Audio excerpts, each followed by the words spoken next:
Some sleepovers are made of snacks, laughter, and late-night games.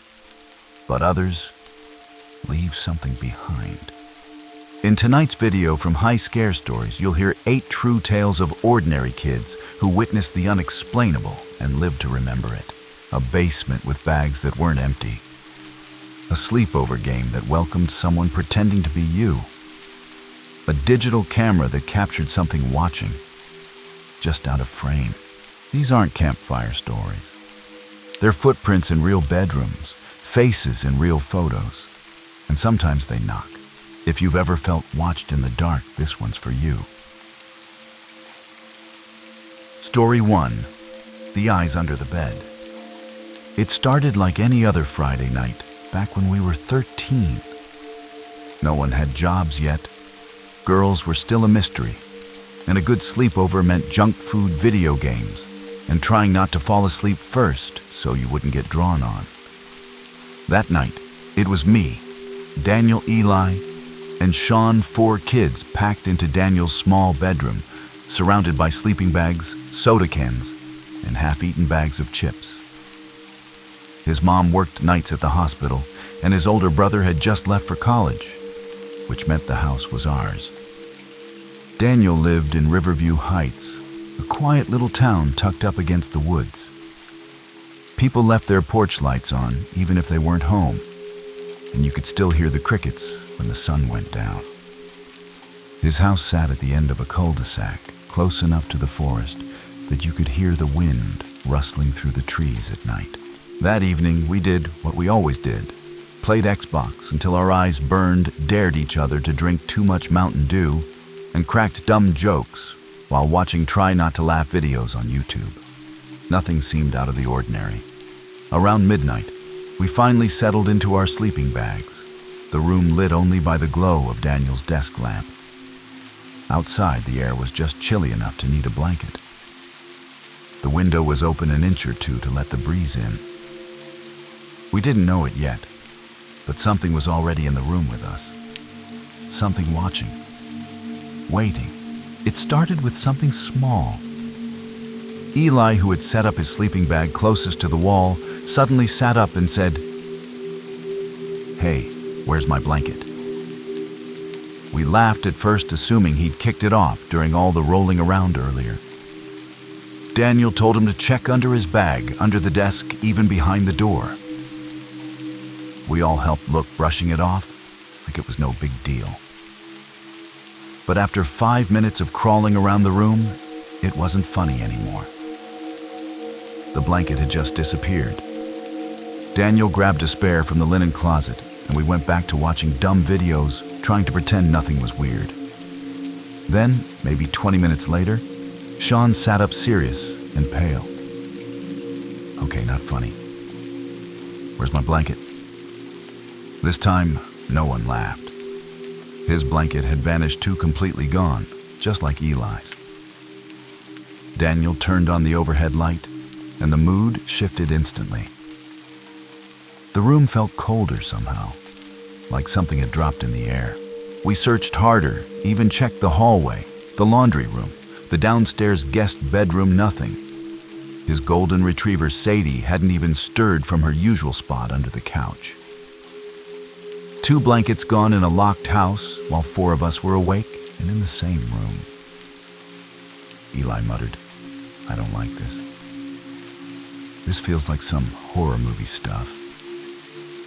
We tried to joke it off again, blaming Daniel's brother, even though he was hours away. Daniel called him just to check. It went to voicemail. We eventually gave up and went to the kitchen for snacks, still trying to shake the tension. We were only gone 20 minutes. When we came back, Sean stopped dead in the doorway. His sleeping bag, blanket, pillow, everything was gone. The spot on the floor where it had been was completely empty. And the room was silent. Too silent. We stood there frozen, just staring at the empty patch of carpet like it had swallowed Sean's entire setup. No one moved. No one spoke. It didn't make sense. None of it did. We had all been together. We'd all gone to the kitchen. The house was locked. There was no one else. I walked slowly into the room, my eyes scanning every inch, like I expected it all to suddenly reappear if I just looked hard enough. Then I noticed it, a torn edge of gray fleece sticking out from beneath Daniel's bed. I pointed. "Hey," I said, barely above a whisper, "there's something under there." I crouched and reached for it. The moment my fingers touched the fabric, I heard a sudden rustling noise like someone shifting quickly on plastic. I froze, blood draining from my face. I leaned in further, squinting into the darkness. And then I saw them eyes. Not glowing animal eyes, not the soft reflection of Sadie's curious stare. These were human eyes, wide and unblinking, staring back at me from the shadows under the bed. I screamed and jerked backward, knocking over a pile of snacks and scattering my breath across the floor. Everyone else screamed, too pure chaos breaking loose in an instant. We shoved past each other in panic, Daniel slamming the door shut and locking it from the hallway as we gasped and shook against the wall. "What the hell was that?" Sean shouted. "Who the hell was that?" "That was your dog, right?" Eli yelled. Daniel, pale as chalk, shook his head. "Sadie's asleep on the couch. She never came in." I couldn't speak. My heart was pounding so loud it drowned out every thought. All I could say was, those were human eyes, not animal. Human. And they had been watching, right there, under the bed. We didn't go back into that room. We dragged our sleeping bags downstairs and camped out in the living room with every single light turned on. Sadie curled up next to us, which should have been comforting, but the way she kept looking toward the hallway made it worse. None of us really slept. We stayed alert, clutching makeshift weapons, fireplace pokers, a broomstick, even a Nerf bat, waiting for something to move again. At around 3 a.m., Sadie stood up and started growling. Her ears were pinned back, her body tense. She stared at the hallway with a low, guttural sound I'd never heard from her before. Then she barked loud and sharp. We all jumped. A moment later, we heard it. A soft creak, like floorboards shifting under weight. Daniel whispered, "Someone's in the house." When his mom got home around 7, she didn't laugh or tell us we were imagining things. She believed us instantly. Then she saw the footprints, muddy, uneven ones, starting from the window in the hallway. The one cracked open just a bit for air. They led straight to Daniel's room. The police searched the house from top to bottom and found nothing. They said it was probably an animal or maybe someone pulling a prank. But a week later, Daniel called me. His voice was quiet. They found someone, he said, in the attic. The man had been living there for weeks, coming down at night to steal food, blankets, anything he needed. The worst part, the cops found a hunting knife, and he'd been there the whole time, watching us sleep. Story 2. His stuff was untouched. We were 17 that summer, caught somewhere between the end of high school and the beginning of whatever came next. That Friday night felt like a send-off, one of those last real sleepovers before jobs, college, or adult responsibilities would pull us in different directions. There were 6 of us, me, Brandon, Trevor, Eric, Isaac, and Caleb. We were at Caleb's place, a 1-story house at the edge of a quiet neighborhood called Brookside Pines. His parents were the kind that trusted us just enough to leave Costco-sized snacks on the counter and head out for the night. Caleb's dad was a pilot, always flying somewhere, and his mom was working a double shift at the hospital. By 7:30, the house was ours. We loaded up on pizza, Mountain Dew, and sugar-blasting Mortal Kombat on the living room TV like it was still sophomore year. It was humid outside, the kind of heavy summer air that makes even the shadows feel thick. Around 10, someone threw on a horror movie, and we all passed around a bowl of popcorn while pretending not to flinch at every jump scare. Just before 11, the doorbell rang. Caleb looked up confused. None of us were expecting anyone. He peeked through the peephole, then opened the door with a half smile. Standing there was Mason, Caleb's cousin, older by a few years, barely known to most of us, and wearing that same blank expression he always had. Mason stepped inside like he owned the place. That was the moment everything started to shift, even if we didn't realize it yet. Mason didn't say much after walking in. He gave Caleb a lazy nod, grabbed a paper plate, and helped himself to the last few slices of pizza like he hadn't just shown up uninvited. None of us really knew him. I had seen him once before at a birthday party 2 years back, and even then, he gave off weird energy, half bored, half smirking, like he was always in on a joke no one else knew. Caleb didn't seem too bothered, just said Mason sometimes crashed when things were rough at home. Apparently his parents were out of town, and he had a spare key. The rest of us made awkward small talk, while Mason lounged on the couch, scrolling his phone and occasionally muttering something sarcastic. He stayed for about 40 minutes, then stood up without a word and said he was heading out to meet some people. No one stopped him. Honestly, we were relieved when he left. We pushed it aside, chalked it up to another one of Caleb's strange family stories, and moved on. By midnight, we were setting up sleeping bags in the living room. Caleb handed out pillows and old couch cushions, and someone turned the kitchen light on low so the room wasn't pitch dark. We all started drifting off between dumb jokes and whispers. That's when I heard it, a soft shuffle, the sound of the sliding door in the kitchen being opened. I sat up thinking maybe it was Caleb grabbing a snack, but he was still next to me, zipped up in his sleeping bag. Then came the voices, low, rough, male voices.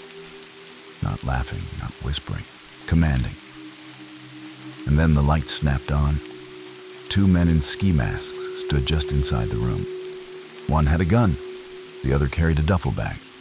Neither looked surprised to see us. The guy with the gun barked out orders fast and loud.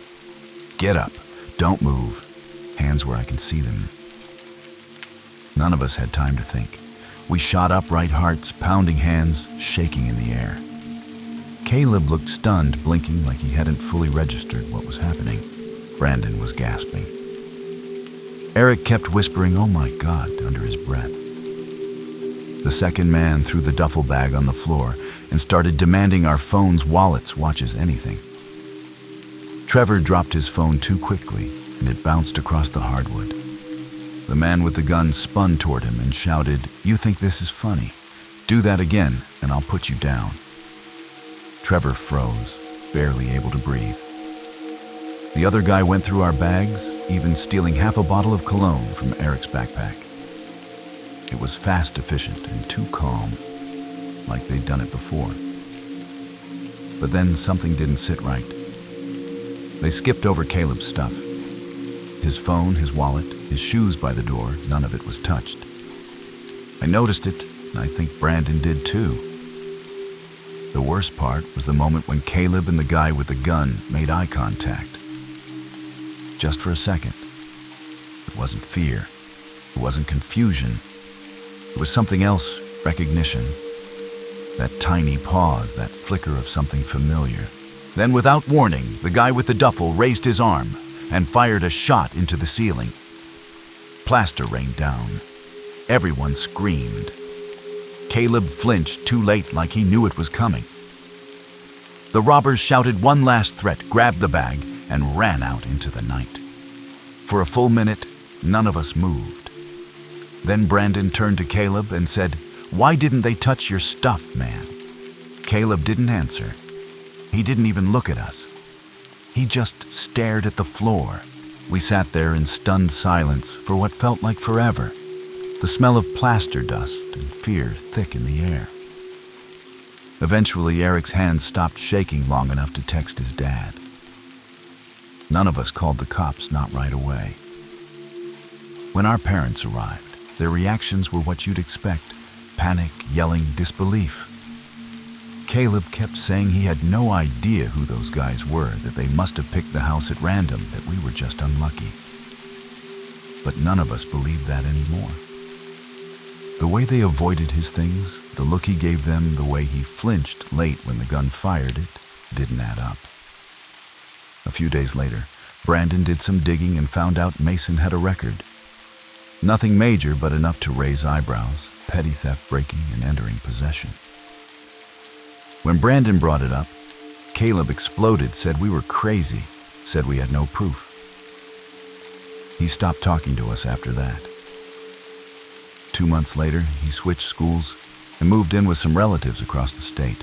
We never saw him again. And the police, they never got involved. Our parents didn't want to drag us into legal messes. Said it was better to let it go. But I didn't let it go. None of us did, because we knew. It wasn't just a robbery. It was a setup. Someone Caleb trusted let those guys in, maybe even gave them the plan. And while we sat there terrified, they didn't just steal our stuff. They stole our trust, our safety. And Caleb let it happen. Quietly. On purpose. Story 3. The Man in the Digital Camera. I was 13 when it happened. That awkward age where you're not quite a kid, but not a teenager either, still clinging to sleepovers and movie marathons like they're some kind of sacred ritual. My best friend at the time was Callie Rhodes. She lived in one of those old creaky houses at the edge of a tiny town called Ashmill. Her attic was her bedroom, slanted ceilings, old wood floors, and a circular window that looked like something out of a fairy tale. It was cold up there year-round, but Callie had made it cozy with string lights, pillows, and posters taped to the walls. That Friday night, she invited me, Harper, and June over for a sleepover. Just us 4 girls, a pizza from her mom, and a stack of old horror DVDs. Her dad was out of town on business, and her older brother was sleeping over at a friend's place, so we had the whole house to ourselves. After dinner, we dragged our sleeping bags into the attic, turned on the fairy lights, and huddled together to paint nails, tell ghost stories, and argue over who had the worst taste in boys. It was harmless fun. Just noise and sugar and laughter bouncing off the wooden beams. Then Callie pulled something out from beneath a box by the attic stairs, a bulky silver digital camera, the kind from the early 2000s. She said she found it in a drawer downstairs. Still worked. She grinned. Want to mess around with it? Of course we did. That was the beginning of everything. We just didn't know it yet. The camera was clunky and old, but it still powered on, and that made it feel like a treasure. We took turns snapping ridiculous photos, Harper pretending to be a vampire, June striking a dramatic model pose, and me with a blanket over my head like a ghost. The flash was harsh and washed everything out, but that just made it more fun. Every picture looked like a scene from an old found footage movie. We laughed so hard we couldn't breathe, daring each other to pose in the creepiest spots around the house. At one point, Callie dared me to go down to the basement alone and take a photo with the lights off. I made it 3 steps before chickening out, but Harper and June followed me back down, and we took a few blurry shots by the washing machine, then ran screaming when we heard a thump from upstairs. We figured it was the cat or the pipes. Back in the attic, we curled up in our sleeping bags and started flipping through the photos, scrolling one by one, laughing at how awful and overexposed they were. Then Callie stopped. She frowned and scrolled back. "Wait," she said, her voice dropping. "Who's that?" We leaned over. It was a photo of me, Harper and June in the living room, pretending to cast spells. But just behind us at the edge of the hallway there was a tall figure. Pale face, dark hoodie, standing completely still. None of us remembered anyone being behind us. "Maybe it's Ryan," Harper whispered. But Callie shook her head. He texted. He's still at Kyle's. The next photo made my stomach drop. The man was closer. Standing in the kitchen doorway, eyes fixed on the camera. No expression, just watching. Callie's hand started to tremble as she clicked through the next few photos. None of us were laughing anymore. In the following image, it was me and June on the floor pretending to wrestle while Harper threw a pillow at us. But there he was again, just a few feet behind me. His hand was outstretched, fingers inches from my shoulder. I felt a wave of nausea climb up my throat. He was that close, I whispered, my voice barely holding together. How did we not see him? We would have heard something, Callie muttered. There's no way he just moved around the house like that without us noticing. The room felt smaller suddenly, like the walls were pressing in on us. We scrambled out of our sleeping bags and switched on every light in the attic. Then June bolted for the stairs. We need to get your mom. Now. But Callie stopped her. She'll think we're joking or messing with the camera, she said, her eyes still glued to the tiny screen. We should check the house first. That alone told me how scared she was. Callie never volunteered to check creepy things herself. Armed with a broom and a flashlight, we crept downstairs, flipping on every light, calling out into every room. Nothing. The doors were locked. The windows too. The house was silent. No sign of anyone. Finally, we woke up Callie's mom and showed her the camera. Her face turned, white lips, tight eyes darting across the screen. She didn't say much, just quietly took the camera and promised to show it to Callie's dad when he got home. The next morning, when we asked about the pictures, she just shook her head. They're gone, she said. All of them. Everyone from last night. Deleted. But none of us had touched the camera. We begged Callie's dad to take the camera somewhere, anywhere, to recover the deleted photos. But he just said the memory card was too old, probably corrupted. He tried to reassure us, said sometimes files disappear on their own. But it didn't feel like a glitch. It felt like something didn't want to be remembered. After that night, none of us ever slept at Callie's again. Harper moved away the following summer. June slowly stopped replying to our texts. And Callie started hanging out with a different group at school, quieter, more withdrawn. The four of us never talked about that night again. It just fractured everything. Years went by. We grew up, moved on. But even now, decades later, I still remember his face. Not angry, not smiling. Just blank. Present. Like he belonged in that house more than we did. Like we had stumbled into his space, not the other way around. I've told this story maybe 3 times in my life. No one ever believes it. They say it must have been a prank or a shadow or some weird glitch from the flash. But I remember what I felt when I saw that last picture, his fingers reaching toward my shoulder, the distance too close to ignore. And the silence. Always the silence.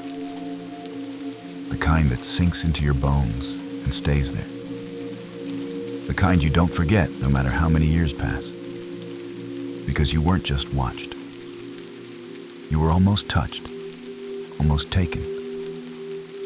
And maybe you still are. Story 4. The Watcher Doll. It was late October when I stayed over at Miles's house for the first and only time. He was a quiet kid, the type who kept to himself in class and always carried a black sketchbook. We weren't close, but when he invited a few of us over for a sleepover, I said yes, mostly because Brandon and Chris were going. Miles lived in a big old house on the edge of town, the kind with narrow hallways, slanted floors, and the faint smell of old wood and mothballs. His parents were out of town that weekend, some anniversary trip, and left him alone with money for pizza and a list of emergency numbers. The living room was dimly lit with a few table lamps, and the curtains were drawn tight. On the coffee table sat a stack of horror DVDs and a bowl of popcorn that no one had touched yet. The vibe was strange from the start. Miles barely said anything after we arrived. He just hovered near the window, glancing toward the hallway like he was waiting for something. We tried to fill the silence with jokes and movie quotes, But even Chris, who never shuts up, seemed off. After the first movie, Miles offered to show us his room. It was upstairs at the far end of a narrow hallway. When he opened the door, I remember all of us just standing there for a second, not speaking. His room was filled with dolls, not store-bought ones, but handmade figures stitched from cloth and string. Some had button eyes. Others had no faces at all. And in the corner, sitting on a wooden chair, was something much larger. It wore a black robe and a burlap sack over its head. Miles smiled. "That's the Watcher," he said. "He sees everything." At first, we thought he was joking. Chris laughed awkwardly and asked, "Seriously, you sleep with that thing in your room?" Miles just nodded. "He doesn't like being moved," he said, completely straight-faced. I walked a little closer to the figure, not too close, just enough to get a better look. It was almost life-size, the robe frayed at the bottom, and the burlap sack tied tight around the neck with a piece of twine. There was no face, just a vague outline under the fabric, and long strands of what looked like real hair hanging out from the sides. I remember feeling something cold settle in my stomach. The rest of the room didn't help. The shelves were lined with smaller dolls, dozens of them. Some were missing limbs. One had its mouth sewn shut with red thread. Another had no eyes, but had fingernails glued to its palms. Jenna whispered, "Miles, where did you even get these?" He shrugged. "I make them when I can't sleep." No one had a response for that. We stayed in his room for maybe 10 minutes, looking around, pretending to be interested. Then we headed back downstairs. The rest of the night felt wrong. We tried to watch another movie, but no one paid attention. Every sound from upstairs made someone flinch. At one point, I thought I saw something out of the corner of my eye, just a flicker of movement at the top of the staircase. But when I looked, there was nothing there. Everyone slowly started to drift off, too uneasy to admit they were scared. I stayed awake, lying in my sleeping bag, on the floor, staring at the staircase. And even though the hallway light was off, I could have sworn I saw the faint outline of the Watcher's head tilted. Watching. Sometime past 2 a.m., I finally started to drift off the tension in my body, slowly giving in to exhaustion. The TV had gone to a quiet blue screen, and the room was filled with the steady breathing of the others. That was when I heard footsteps upstairs. Slow, deliberate. Not creaking like someone shifting in their sleep. These were measured, almost thoughtful. I sat up, trying not to make a sound. Chris was snoring softly next to me. Jenna and Rosie were curled up under the same blanket on the couch. No one else had moved. The footsteps continued for a few seconds, then stopped. I stared at the top of the stairs, heart pounding in my throat. And then came the sound that still haunts me, a dragging noise, like something heavy being pulled across the floor. It lasted maybe 10 seconds. Then silence again. I nudged Brandon, whispering his name. He stirred but didn't wake. So I waited. Minutes passed. Nothing happened. I began to convince myself it was just my imagination, nerves playing tricks. Until the lights went out. All of them. Not just the living room lamps, but the kitchen light, the blue TV glow. Everything vanished at once. Total darkness. Someone screamed. There were scrambling bodies crashing into furniture, someone tripping over the coffee table. I reached for my phone. Dead. So were the others. No one could get a flashlight on. And in the pitch black, we heard its slow, heavy breathing coming from the bottom of the stairs. It wasn't Miles. I knew it instinctively. This breathing was deep, almost wet, like it came from something trying not to be heard, but failing. And then came a whisper from somewhere near the floor. Just 2 words. "Don't look." I obeyed. I didn't move. None of us did. We waited, and it waited too. The lights flickered back on, suddenly buzzing like old fluorescent bulbs. We blinked in the brightness, stunned frozen where we had fallen. And there was Miles standing at the base of the stairs, in regular clothes, holding a box of cereal. He looked at all of us like we were crazy. "What's going on?" he asked, like he had just walked in on a prank. Rosie burst into tears. Chris told him to shut up. No one answered. We grabbed our things and left some of us barefoot, some still half in sleeping bags. Jenna called her dad from the curb, and we waited outside without saying a word. That was the last time any of us saw Miles. 2 weeks later, he stopped coming to school. Someone said he transferred. Someone else said his family moved. But no one really knew. A few months after that night, I had trouble sleeping. I'd stare at the corner of my room, certain I saw something shifting in the shadow. Then one evening, I got a package. No return address, just my name handwritten in shaky letters. Inside was a small cloth doll, hand-stitched, 1 button eye, no mouth, and a tiny black robe sewn onto its body. I never told anyone. I wrapped it in a towel and buried it in the woods behind my house. But sometimes when I'm walking past that spot, I swear I feel something watching, like the tilt of a head, like someone or something is still waiting, still listening, just out of sight, just like the watcher. Story 5. The Man in the Cellar. I was 15 when I visited Riley Martin's new place for the first time. We'd been summer friends, one of those friendships that only exist during school breaks when time stretches wide and empty. Riley had moved a few months earlier to a small rural town called White Hollow. I hadn't heard of it before, but when I saw the pictures he sent, I begged my mom to let me visit for a weekend. She finally agreed, and we made the drive early Friday morning, winding down back roads that got narrower and more overgrown with every turn. His house sat at the edge of a wooded lot, no neighbors in sight.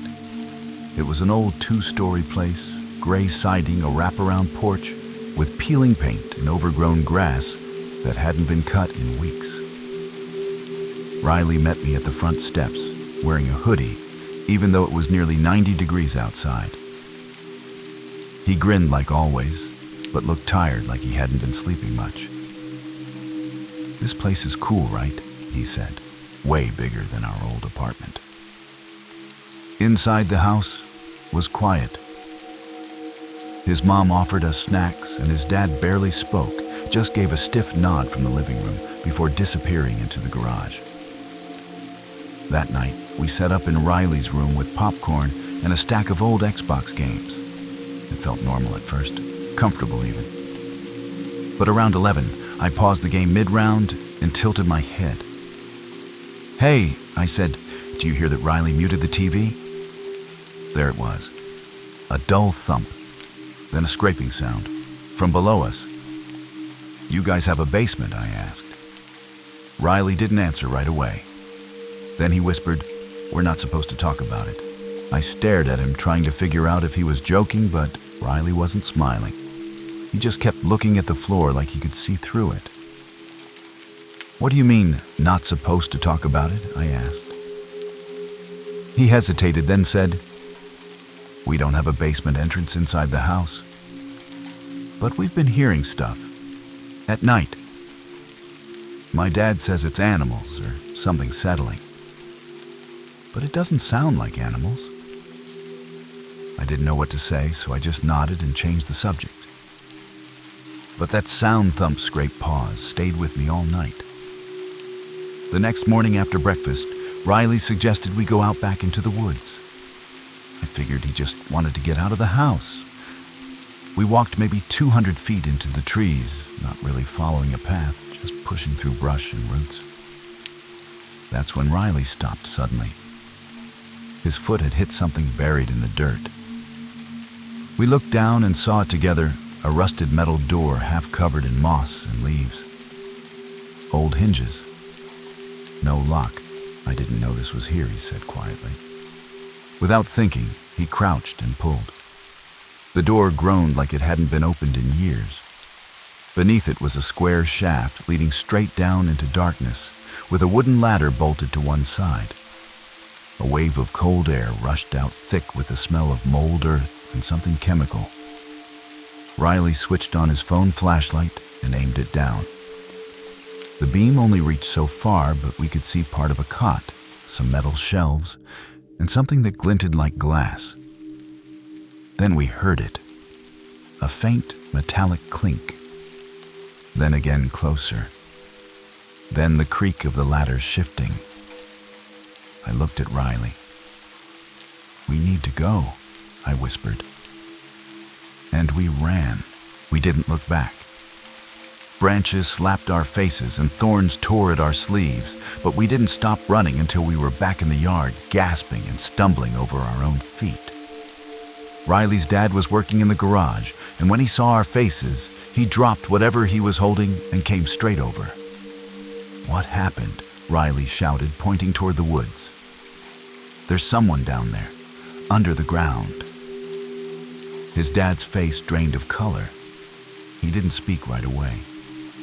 Then he muttered something under his breath, something like, "I thought they sealed it." He grabbed us by the shoulders and marched us inside. Riley tried to protest, but his dad was shaking now, hands clenched, jaw tight. "Stay inside," he snapped. "Do not open the back door." A few minutes later, two men pulled into the driveway. One was older, the other maybe in his 30s. They carried flashlights, tools, and something wrapped in cloth. We weren't allowed to talk to them. Riley and I were told to stay in his room. We waited in silence, ears straining for every sound. 10 minutes passed, then 20. Finally, we heard the back door slam and the low murmur of voices in the kitchen. Riley crept to the top of the stairs and peeked. His mom was crying. His dad stood at the counter with both hands flat against it, head down. I caught a glimpse of the younger man, his face pale and shaken. And then I saw the older one pulling off a pair of thick gloves, stained dark at the fingertips. No one said what they found. But later that night, Riley knocked on my door, eyes wide. He said quietly, they found more than one. 3, in bags, sealed. I couldn't speak, because I knew we had almost met him. Almost. I left the next morning. Riley's mom said it was best if my parents came early to pick me up, and I didn't argue. No one in that house spoke much after what happened. Riley barely made eye contact. His dad didn't even come out to say goodbye. On the drive home, I stared out the window, trying to make sense of what we had seen, what we had almost stepped into. When I got home, I didn't talk about it. Not to my parents, not to my friends. For weeks, I couldn't sleep without the light on. Every creak in the floor, every gust of wind outside made my chest tighten. Months later, I finally got a message from Riley. He said they moved again, new town, new school. But then he told me something I still haven't been able to shake. He said his dad found beer bottles down there, wrappers, used batteries, all fresh, not old. Someone had been living there recently, but the most disturbing part and the ladder had been dragged closer to the opening since the last time they checked. And the bags, the ones with the bodies, they weren't new. They were sealed years ago. Which meant whoever was climbing up that ladder when we ran, he wasn't the one who put those bodies there. He was just still there, waiting, maybe hiding, or worse, watching. Riley ended the message with one sentence I'll never forget. We weren't hearing pipes that night. We were hearing him. Story 6. The Man Who Knocked Twice. It was late October when I stayed over at Alex's house for the first time. We'd been friends since 3rd grade, but this was the first time his dad let him have a real sleepover with just the two of us. We planned it for weeks: pizza rolls, horror movies, and marathoning Luigi's Mansion until sunrise. Alex lived in a small rural town outside Asheville, North Carolina, where the houses were spread out and the streetlights worked only when they felt like it. His house sat at the end of a cul-de-sac, backed up against a dense patch of woods, with a wide field across the street that looked more like a forgotten lot than anything usable. That Friday night, the air was heavy with fog and drizzle. The sky, a dark purple that felt more like winter than fall. His dad, Mark, was upstairs in the master bedroom already asleep by the time we had microwaved our 3rd round of pizza rolls. The den downstairs was ours for the night, a little kingdom of sleeping bags, game controllers, and way too much junk food. Around 9, it started raining harder, the kind of steady downpour that fills the silence with a dull roar. By 10, we were deep into a boss battle, heads low, eyes burning. Then came the knock. 3 knocks. Steady, deliberate. We both froze. The sliding glass door that led to the backyard was just a few feet behind us. The blinds were closed. The door was locked. But someone or something was standing right outside knocking. Neither of us moved at first. The game controllers sat idle in Alex's hands as we both stared at the closed blinds, waiting for the knock to happen again. But it didn't. Just those 3 knocks, then silence. Maybe it was the wind, I whispered, though I didn't believe it. Alex shook his head. Wind doesn't knock like that. Slowly he stood and reached for the cord to open the blinds. Don't I said a little too loud? He paused, hand hovering over the cord. I turned off the lamp. The room dropped into darkness, except for the faint blue glow from the paused game screen. Outside, we could hear the rain tapping against the glass. Alex took a breath, then quickly pulled the blinds aside. Nothing. Just the backyard, wet grass, a foggy tree line, and the reflection of our own faces staring back at us.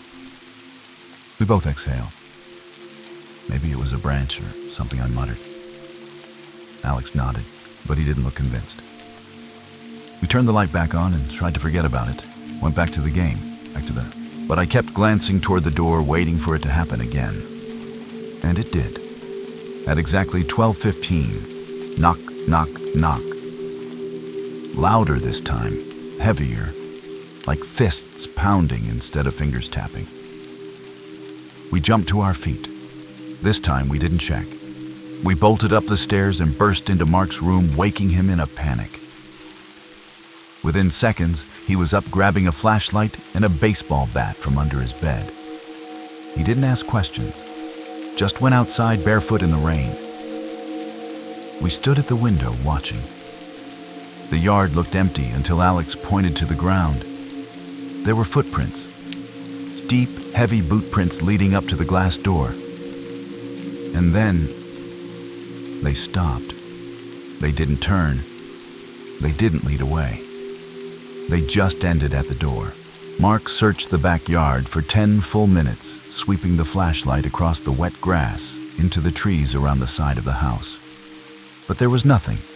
No movement, no sound, not even a rustle in the bushes. When he came back inside, soaked and frowning, he locked every door and window and told us to stay in the den. Probably just some local messing around, he muttered, but the look in his eyes said he didn't believe that. We laid out our sleeping bags again, but neither of us touched the game. The TV stayed off. The blinds stayed shut. We just sat there staring at the door, waiting. My body was tense, listening for any sign, another knock, a footstep, anything. But nothing came. Until 12:15. Again. Same exact time. Knock, knock, knock. Softer this time, but slow. deliberate, like whoever or whatever was out there knew we were listening. We didn't run this time. We couldn't. We were frozen, couldn't breathe, couldn't move. Then a flash of lightning lit up the backyard through the gap at the bottom of the blinds. For just a second, I saw a figure tall, still standing only inches from the door. His face was shadowed by a hood, his boots muddy and pointed directly at us. He wasn't knocking anymore. He was waiting, staring. I whispered Alex's name, but he didn't answer. He was already moving quietly, creeping back toward the stairs. We didn't even bother to wake his dad this time. We just ran back upstairs and locked ourselves in Alex's room. But the worst part? 2 nights later, from my bedroom window 8 miles away, I saw a figure standing across the street. Not moving, just watching. And I knew it was him. After that night, I never stayed over at Alex's house again. I didn't even walk past it. He stopped bringing it up too, like if we didn't talk about it, it couldn't follow us. But I know it did. The next morning, his dad called the police. They came out, walked the perimeter, asked a few questions, took notes. But without signs of forced entry or property damage, there wasn't much they could do. They said it was probably just a prank. Some local kid. Maybe even a hunter who got turned around in the woods. But the way they looked at the boot prints, how deep they were, how they ended without turning back, that stayed with me. That week, I barely slept. Every creak in the walls made me sit up straight. Every shadow outside my window made my skin crawl. And then, one night just after midnight, I glanced outside and saw him, across the street, standing by the edge of the woods near my house. Same dark hoodie, same posture, just standing there. He didn't knock this time, didn't move, but I could feel him watching. The next morning there were no footprints, no mud, no broken twigs. Just the memory of that silhouette burned into my brain. I tried to tell myself it was a dream, but I knew better. The knock hadn't been a warning. It had been a signal, a mark. And now wherever I went, he knew where to find me.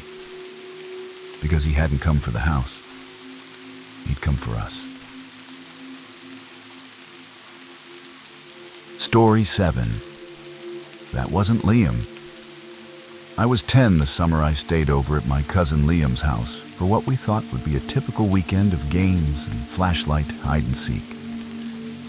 His house was older, bigger than mine, with creaky floors, a long second-floor hallway, and a basement we weren't allowed to go into. Our parents were close, so we spent almost every summer weekend together. That night, both his mom and dad had gone to a party in the next town over planning to stay overnight. Liam's older brother Dean was 17 and technically in charge, but he made it clear he had other plans. Just after dinner, he told us he was heading out and not to set anything on fire. Then he was gone. We were thrilled. No rules, no curfew, and an entire house to ourselves. By 9 o'clock, we had finished our grilled cheese sandwiches and grabbed flashlights for our favorite game, hide and seek in the dark. The rule was simple: no lights, except your flashlight 5 minutes to hide, and no attic, because Liam said it creeped him out too much. I lost the coin toss, so I had to hide first. I took the upstairs hallway past the guest bedroom, an old study, and ducked into the last room at the end, a small, spare bedroom filled with dusty furniture and a couple of giant bean bags. Perfect. I slipped between them, pulled an old quilt over my body, and left just a small gap to breathe through. I waited, heart-pounding flashlight off, smiling to myself. This was my best hiding spot yet. But something didn't feel right. I just didn't know why yet. I lay there perfectly still, holding my breath, listening for footsteps. A few minutes passed, and then I heard them slow, steady climbing the stairs. I smiled in the dark. Liam was always dramatic about the way he searched, dragging his feet and calling out fake threats like, "I'm gonna find you, loser." But this time he was quiet. Too quiet. The steps creaked one by one, but there was no voice. No teasing. Just the sound of someone moving confidently down the hallway. Then I heard the bedroom door creak open. The footsteps paused. I stayed frozen, the quilt pulled tight over my head, peeking through a tiny opening. Whoever it was walked into the room. I could hear the soft shuffling of feet on the carpet. They went to the closet, opened it, then to the dresser. I could hear drawers sliding open, things being moved around. That wasn't like Liam. He usually gave up after 30 seconds if he didn't spot you right away. Whoever this was, they were searching. Really searching. I started to panic. My fingers clenched around the flashlight in my sleeping bag, but I didn't dare turn it on. My breathing got shallow. And then, just as the footsteps moved toward the beanbags, I heard something else. Faint. From down the hallway. "Hey." Liam's voice called out, cheerful and close. "Ready or not, here I come." My blood turned to ice. The person in the room with me stopped moving. Silent now. Waiting. I couldn't see their face. I couldn't hear them breathe. But they were still there, just standing inches from where I lay hidden, while the real Liam was still at the other end of the hallway. And whoever had come looking first was not him. I stayed perfectly still, my heart pounding so loud, I was sure whoever stood beside the beanbags could hear it. I didn't dare move or speak. My fingers dug into the flashlight, ready to swing it if I had to. From the hallway, Liam's voice called out again, closer now. "Dude, you hiding upstairs?" His voice was normal, carefree. He had no idea someone else was already in the room with me. The moment stretched endlessly. Then, without warning, the person beside me began to move again. Slow, measured steps away from the beanbags and toward the door. But something about the way they moved, it wasn't right. Their gait was jerky, unsteady, almost like they were learning how to walk. I stayed frozen eyes, straining in the darkness, watching as the bedroom door creaked wider. A second later, I saw Liam's silhouette appear in the doorway, flashlight beam sweeping the room. He stepped in casual. "Found you," he started, but then froze mid-sentence. His light landed on the far corner of the room. I followed the beam with my eyes. There was someone standing there. Barefoot, pale, wearing what looked like Liam's clothes, but hanging awkwardly like they didn't fit quite right. The figure tilted its head slightly, staring back at us without blinking. Liam's voice dropped. "That's not me," he whispered. Then the figure smiled. Not a normal smile. Its mouth stretched too wide, too slow. I bolted from the beanbags, grabbed Liam's arm, and we sprinted out of the room without looking back. As we reached the stairs, I heard the floorboards creak behind us. Whatever that thing was, it had started moving again. But it didn't chase us.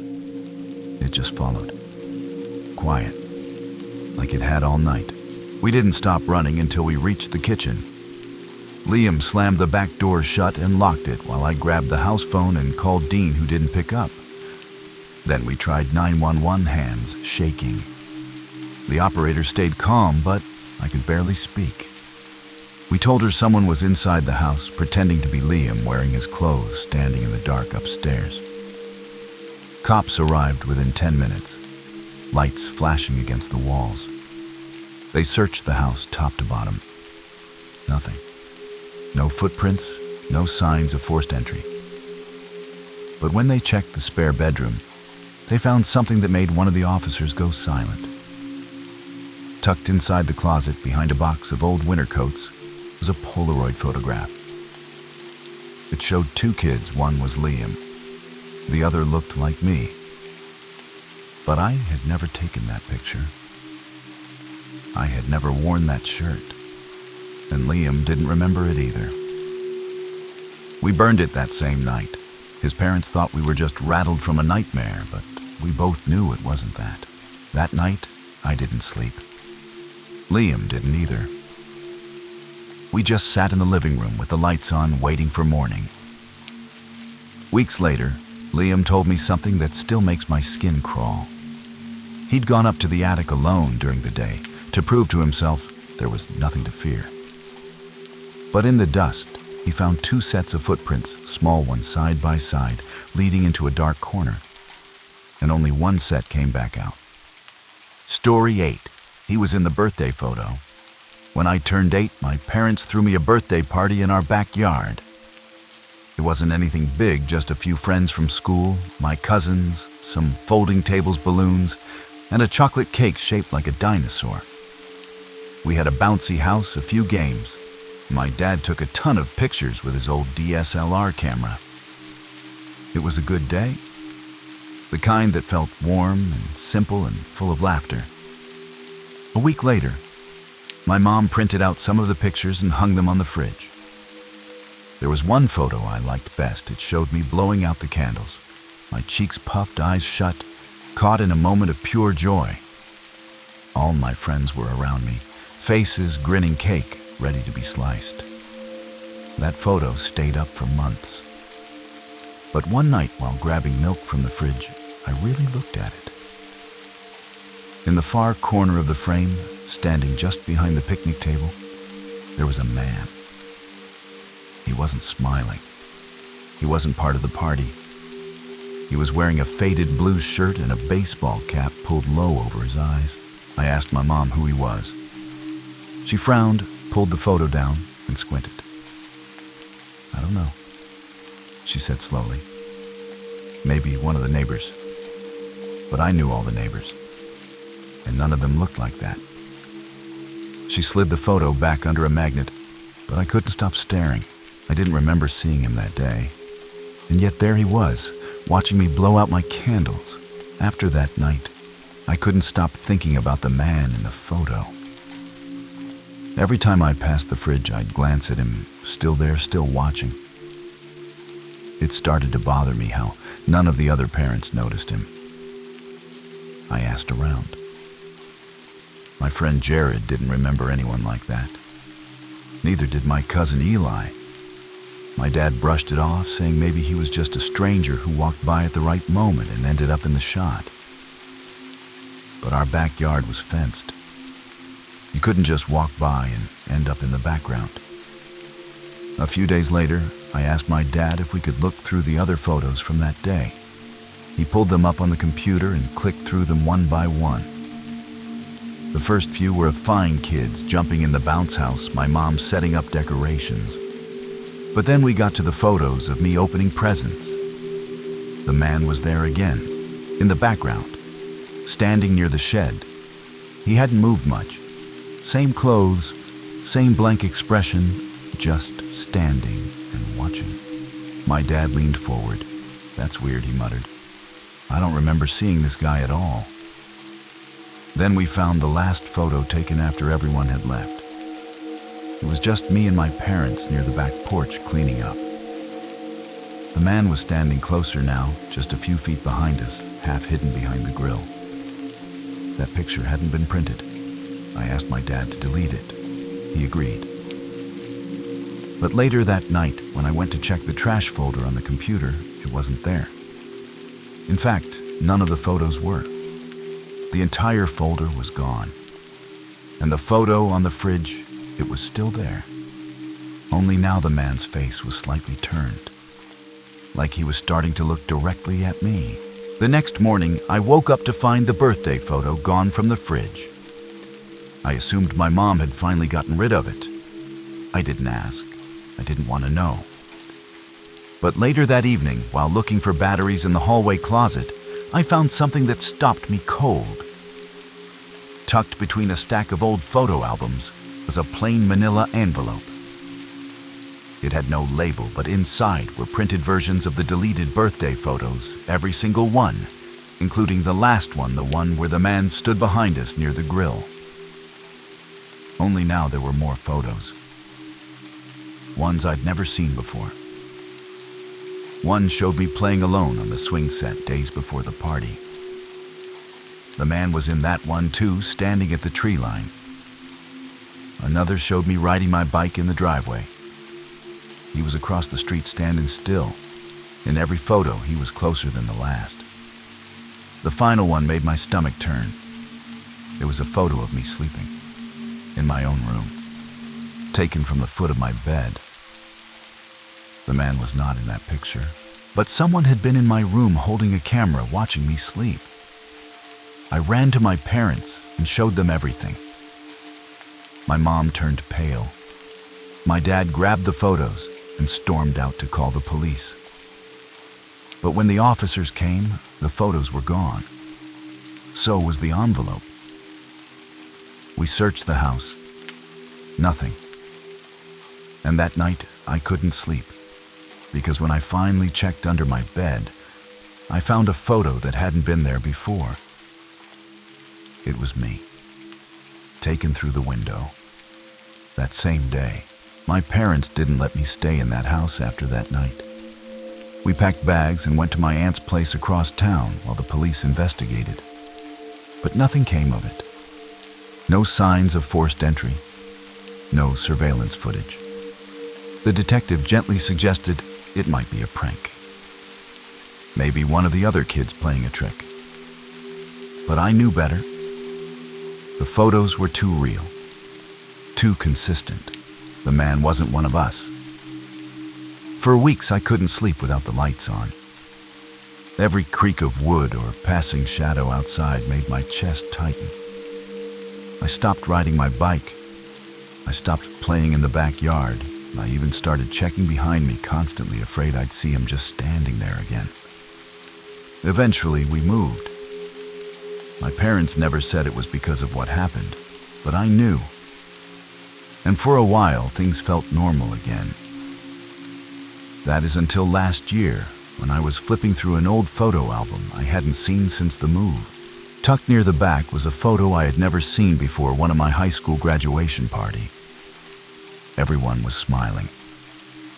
But behind the hedge, barely visible, was a familiar figure in a faded blue shirt and baseball cap. Still watching, still there. After all these years. Thank you for venturing into the darkness with us. If these stories sent chills down your spine, don't keep the fear to yourself. Leave a comment, smash that like button, and share this video with someone who dares to listen in the dark. We release terrifying true stories every week, so be sure to subscribe and turn on notifications so you never miss what's lurking in the shadows.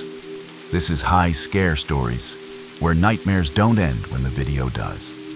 Until next time, stay safe and stay scared.